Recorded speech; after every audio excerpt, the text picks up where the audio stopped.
దేవుని పరిశుద్ధ నామమునకు మహిమ కలుగునుగాక. ఇటు ఈ సమయమున ప్రభు సన్నిధానమందు ఈ ఉదయ ధ్యానమునకు ఏర్పరచబడిన వాక్య భాగమును చదువుకుందాం. కీర్తన గ్రంథము నుండి 91వ కీర్తన మొదటి 4 వచనాలను చదువుకుందాం. కీర్తన గ్రంథము నుండి 91వ కీర్తన 1వ వచనం నుండి 4వ వచనం వరకున్న వాక్య భాగమును చదువుకుందాం. మహోన్నతుని చాటున నివసించువాడే సర్వశక్తుని నీడను విశ్రమించువాడు. ఆయనే నాకు ఆశ్రయము, నా కోట, నేను నమ్ముకొను నా దేవుడని నేను యెహోవాను గూర్చి చెప్పుచున్నాను. వేటకాని ఉరిలో నుండి ఆయన నిన్ను విడిపించును. నాశనకరమైన తెగులు రాకుండా నిన్ను రక్షించును. ఆయన తన రెక్కలతో నిన్ను కప్పును. ఆయన రెక్కల క్రింద నీకు ఆశ్రయము కలుగును. ఆయన సత్యము కేడమును డాలునై ఉన్నది. దేవుడిటి వాక్యమును మన వెనుకటిలో ఫలింపచేయునుగాక. ఆమేన్. చదువుబడినటువంటి ఈ కీర్తన భాగము 91వ కీర్తన భాగము మనం చూస్తున్నప్పుడు ఎప్పుడు రాయబడింది అనేటువంటి సరి అయినటువంటి సమయాన్ని మనము గుర్తించలేకున్నా, ప్రాముఖ్యంగా ఇది మోషే రాసినటువంటి కీర్తనగా మనం చూడగలుగుతాం. ద్వితీయోపదేశకాండము 32వ అధ్యాయానికి ఈ కీర్తనకు ఒక సంబంధము కలిగి ఉన్నట్లుగా మనకు కనబడుతుంది. అదే సందర్భంలో ఈ కీర్తనను బాగా శ్రమలు ఎదుర్కొంటున్నటువంటి నాడు, ఒక రకంగా చెప్పాలంటే తెగుళ్లను ఎదుర్కొంటున్నటువంటి సమయాన రచించినటువంటి కీర్తనగా దీన్ని మనం భావించవచ్చు. అంటే ఒక జీవితంలో, ఒక సమాజము జీవితంలో జరుగుతున్నటువంటి పరిస్థితులు ఆలోచన చేస్తూ ఎదుర్కొంటున్నటువంటి తెగుళ్ళ నుండి సంరక్షణ కావాలి అని అంటే ఆ సంరక్షణ కేవలము దేవుని ద్వారా మాత్రమే సాధ్యపడుతుంది అనేటువంటి విషయాన్ని గురించి ఇక్కడ మాట్లాడుతున్నటువంటి ఆలోచన, అనుభవము మనకు కనబడుతుంది. అందులో ప్రాముఖ్యంగా ఈ కీర్తనలోని మొదటి భాగం అంతా 1వ వచనం నుండి 8వ వచనం వరకు ఉన్నటువంటి వాక్య భాగం అంతటిలో మనం చూస్తే the assurance of God's protection, దేవుడు అనుగ్రహించు సంరక్షణను గురించిన నిశ్చయత ఇక్కడ మనకు కనబడుతుంది. ఎలా మాట్లాడుతున్నాడు కీర్తనకారుడు, తన యొక్క ఆలోచనను ఎలా వ్యక్తపరుస్తున్నాడు అనేది మనం చూస్తూ ఉన్నప్పుడు ఈ మొదటి 4 వచనాల్లో మనకి దేవుని యొక్క సంరక్షణ, ఆయనలో మనకున్నటువంటి సమాధానము, నెమ్మది, లేకపోతే మనం పొందుకునేటువంటి మంచి సమాధానకరమైనటువంటి స్థితి, యెహోవా మన పట్ల చూపుచున్నటువంటి జాగ్రత్త, ఆయన మన పట్ల కలిగి ఉన్నటువంటి ఆలోచన విధానం కనబడుతుంది. ఆయన యొక్క భద్రత ఎంత గొప్పదో, ఆయన యొక్క సహాయత, ఆయన మన పట్ల చూపించేటువంటి తన యొక్క ప్రేమ ఎంత గొప్పదో మనకి ఈ యొక్క వచన భాగాల్లో కనబడుతూ ఉంటుంది. మనం చూస్తూ ఉన్నటువంటి సందర్భంలో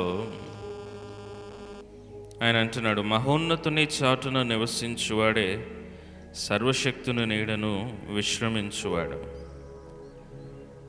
మహోన్నతుని చాటున అనే మాటలో మనం చూస్తే దేవుని యొక్క చాటున మనం కోడి పిల్లలను చూస్తూ ఉన్నప్పుడు ఆ కోడి పిల్లలు ఏదైనా అపాయం వస్తుంది అని తెలిసిన వెంటనే తల్లి ఎక్కడుందో ఆ తల్లి కోడి యొక్క రెక్కల క్రిందకి వెళ్ళడానికి ప్రయత్నం చేస్తాయి. అంటే వాటిని అవి కాపాడుకోవడానికి తల్లి యొక్క కాపుదలను కోసము వెతుకుతాయి. తల్లి కనిపించిన వెంటనే ఆ తల్లి కోడి రెక్కల క్రిందకు అవి వెళ్ళి చాలా జాగ్రత్తగా దాక్కుంటాయి. అంటే తల్లి నీడలో అవి ఉన్నప్పుడు సంరక్షణను అనుభవిస్తూ ఉన్నాయి.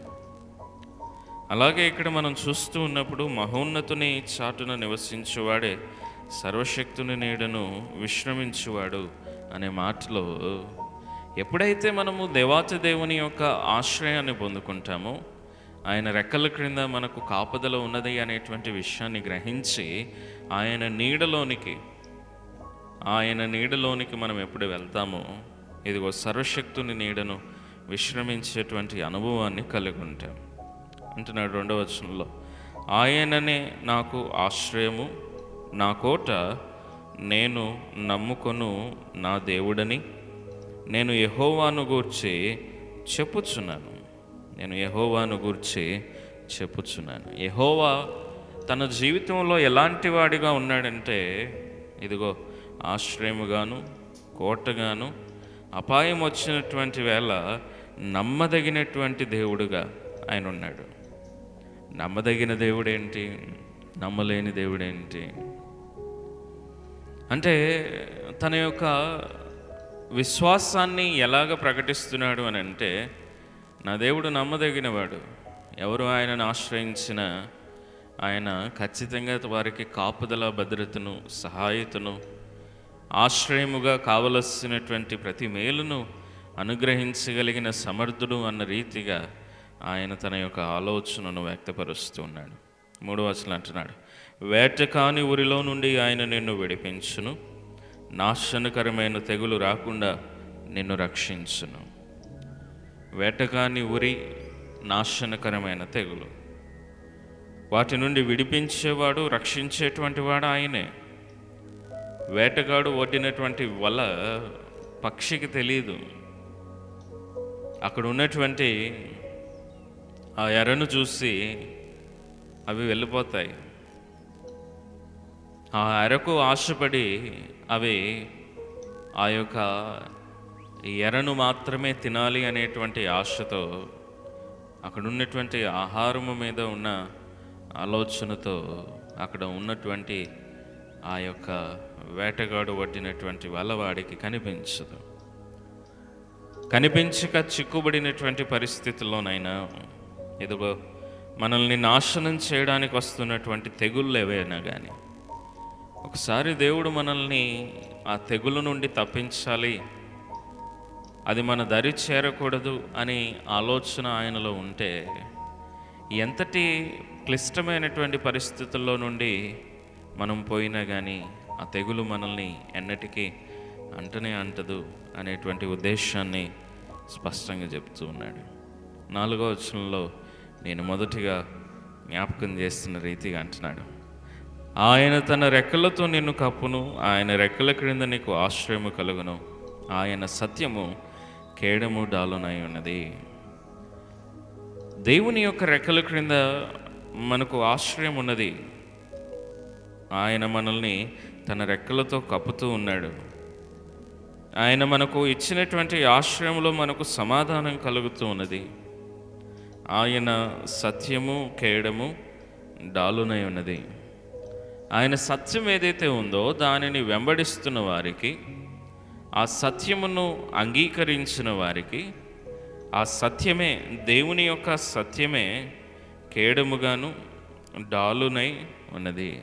కావలసిన భద్రతనిచ్చేటువంటి ఆయుధము అదే, యుద్ధము చేయడానికి ఉపయోగకరమైనటువంటి ఆయుధం కూడా అదేనంట. అంటే దేవునిలో మనము ఎప్పుడైతే స్థిరంగా ఉంటామో క్షేమాన్ని అనుభవిస్తాం, ఆయన సత్యమును వెంబడిస్తామో కాపుదల దొరుకుతుంది, భద్రత దొరుకుతుంది, యుద్ధము చేయడానికి కావలసినటువంటి ఉపకరణములను దొరుకుతాయి. తెగుళ్ళైన ఎలాంటి ఇబ్బందికరమైనటువంటి పరిస్థితులు మన జీవితంలో ఉన్నా దేవుడు మనకు తోడుగా ఉన్నప్పుడు మనకు ఎలాంటి అపాయము దరిచేరదని ఎంతో నిశ్చయతతో చెప్తూ ఉన్నాడు. అక్కడ అంటున్నాడు మరొక మాట, ఆయన తన జీవితంలో మన జీవితంలో అనుగ్రహించేటువంటి ఎన్నో అనుభవాలలో కీర్తనకారుడు ఇక్కడ ఈ 4 వచనాల్లోనే దేవుని గురించి ఎన్నో విధములుగా మాట్లాడుతున్నాడు. మోస్ట్ హై, మహోన్నతుడు అనేటువంటి మాటలో ఎలోయోన్ అనేటువంటి అర్థము, ఆల్మైటీ సర్వశక్తివంతుడు అనేటువంటి మాటలో షద్దే అనేటువంటి మాట, ప్రభువు అనేటువంటి మాటలో ద లార్డ్ యాహ్వే అనేటువంటి మాట, యెహోవా ఆయన దేవుడు, నా గొప్ప దేవుడు అని తెలియపరిచేటువంటి మాటలో ఎలోహే అనేటువంటి ఆలోచన. అంటే ఈ 4 వచనాల్లోనే అనేక విధములుగా తోడుగా ఉండేటువంటి దేవుడు, ఉన్నతుడైనటువంటి దేవుడు, గొప్పవాడైనటువంటి దేవుడు, ఉన్నతమైనటువంటి ప్రభువు అనేటువంటి ఎన్నో ఆలోచనలతో కీర్తనకారుడు దేవుణ్ణి సంబోధిస్తూ ఉన్నాడు. తన జీవితంలో అంతగా ఆయన మీద నిరీక్షణ కలిగి మాట్లాడుతూ ఉన్నాడు. ఈరోజు మన నిరీక్షణ ఏమైనది? మన జీవితంలో మనం ఎదుర్కొంటున్నటువంటి అపాయాలు, ఆటంకాలు, శ్రమలు, కలవరము, కన్నీరు, శోధన, బాధ, కష్టము, ఈ రోజుల్లో మనం ఎదుర్కొంటున్నటువంటి తెగుళ్ళు ఏవైనా, అనానుకూలమైన పరిస్థితుల్లో ఎదుర్కొనేటువంటి కష్ట నష్టాలే ఉన్నాయి, ఆ దేవుడు మనల్ని సంరక్షిస్తాడు, భద్రపరుస్తాడు. ఆయనలో మనకు కాపుదల ఉన్నది, ఆయనలో మనకు ఆదరణ ఉన్నది, సమాధానం ఉన్నదని గ్రహించి మనము నిత్యము క్రీస్తు యందు సంపూర్ణమైన ఆదరణ పొందుకొని ముందుకు కొనసాగుదాం. అటు కృప పరిశుద్ధాత్మ దేవుడు మనందరికీ దయచేయనుగాక. ఆమేన్. మనమందరము తలలో ఉంచుకుందాం, ప్రార్థన ఆశీర్వాదంతో సెలవు తీసుకుందాం.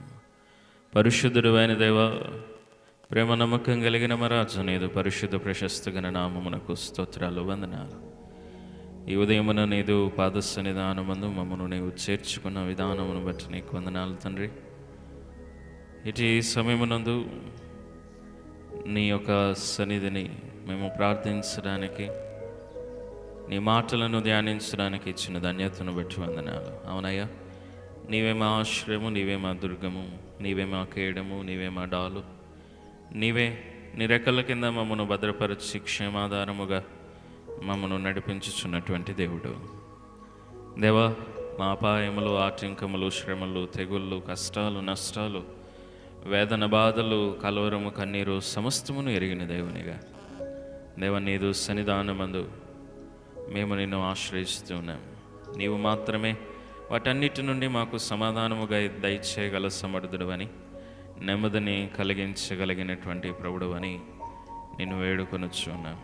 నీ నెమ్మది సమాధానమును మందరికీ దయచేసి నీదు నాము మహిమార్థమై మమ్మల్ని ఎల్లరూ నడిపించుకొని మహిమ పొందమని, నీదు మేళ్ళ చేత ఈ దినమంతటిలో మమ్మల్ని సంతృప్తిపరచమని, నీ యొక్క కృపా వాత్సల్య చేత మమ్మల్ని నడిపించమని, మమ్మను, మా సంఘాన్ని, సంఘము, కుటుంబాన్ని, ప్రతి ఒక్కరిని నీదు కృపా వాత్సల్యతలో దీవించి ఆశీర్వదించి నడిపించమని యేసు పరిశుద్ధ ప్రశస్త నామమున ప్రార్థిస్తున్నాం తండ్రి. ఆమేన్. తండ్రి, కుమార, పరిశుద్ధాత్మ త్రియేక దేవుని దీవెన ఆశీర్వాదములు సదా మనందరికీ తోడై ఉండి దీవించి ఆశీర్వదించి నడిపించుకొనుగాక. ఆమేన్.